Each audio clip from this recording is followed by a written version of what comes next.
ಅಲ್ಲಿ ಉಜ್ಬೇಕಾದ್ರೆ ಏನಾಗಿ ಉಜ್ಜುತ್ತೀರಿ ನೀವು?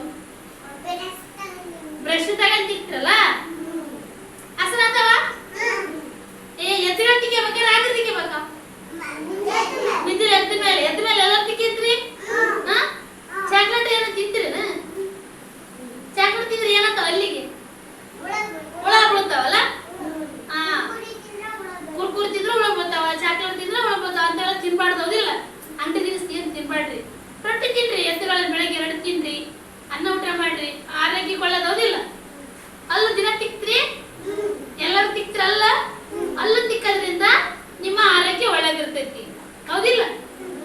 ಬ್ರಷ್ ನೋಡಿರಿ, ಎಲ್ಲರ ಮನೆಗಿದೆ ಬ್ರಷ್. ತಿಕ್ತಿರಲ್ಲ, ಅಲ್ಲಿ ತಿಕ್ತಿರಲ್ಲ. ನಿಮ್ಮವ್ರು ಬ್ರಷ್ ತಿಕ್ಕಂತಾರ, ಕೈ ತಿಕ್ಕಂತಾರ? ಎಲ್ಲರೂ ಬ್ರಷ್ ತಿಕ್ಕಂತಾರಲ್ಲ.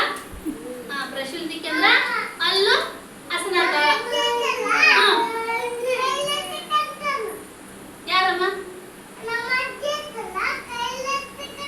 ನಿಮ್ಮ ಅಜ್ಜಿ ಕೈ ತಿಕ್ಕಂತಾಳ ನೋಡ. ಬಾಯ್ ತಗೊಂಡ್ಬಿಡ್ತಾರನ ನೋಡು. ಅವ್ರ ಅಜ್ಜ ಕೈ ತಿಕ್ಕಂತಾರಂತ, ಕೈಲೂ ತಿಕ್ಕಂತಾರ. ಇಡ್ಲಿ ಇರ್ತಲ್ಲ, ಕಲ್ಲು ಒಲೆಯಾಗ ಇರ್ತಲ್ಲ, ಇಡ್ಲಿ ಹಾಕಿ ತಿಕ್ಕಂತಾರ. ಅಜ್ಜಿ ತಿಕ್ಕಂತಾರ.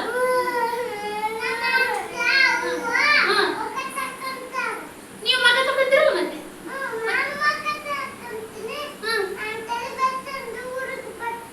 ತಲೆ ಭಾಷೆ ಅಂತ ಬರ್ತಾರ ನೋಡ್ರಿ ಶಾಲೆಗೆ. ಎತ್ತುಗಳನ್ನ ಹೊಲ್ತಿಕ್ಕೇಂದ ಮೈ ತಕ್ಕೊಂಡ್ ತಲೆ ಭಾಷೆ ಶಾಲೆ ಬರ್ತಿರಲ್ಲ, ಕಬಡ್ಡಿ ಹಾಕರಾಗಿಗೆ ನೀವ್ ಹಂಗ ಹೊಲ್ತಿಕ್ಕೇಂದ ಜಾಗ ಮಾಡಿ ಬರ್ತಿರಲ್ಲ. ಹೌದಾ? ದಿನ ಹೊಲ್ತಿಕ್ಕೇಬೇಕು. ಎಲ್ಲರೂ ಹೊಲ್ತಿಕ್ಕಿದ್ರಿ? ಹೊಸ ಊರ್ಗೆ ಹೋಗಿ ಹೊಸ ಬ್ರಷ್ ತಗೊಂತೆ. ಇಲ್ಲಿ ಆನಂದ ಮಾಮ್ ತಂದು ಕೊಡ್ತಾರ ಬ್ರಷ್.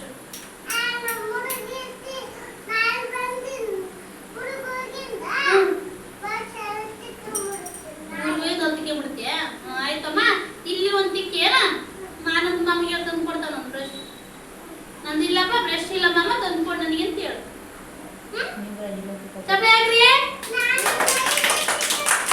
ನೀನು ಕೈ ತಿಕ್ಕೈತಿ. ದೊಡ್ಡಕ್ಕೆ ಏನ್ ಮಾಡಲೇನು?